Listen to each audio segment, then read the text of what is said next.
தான் நல்லா ருசிச்சு சாப்பிட கிடைச்சது.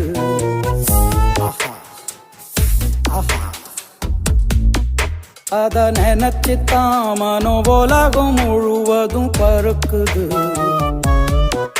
அட சுட சுட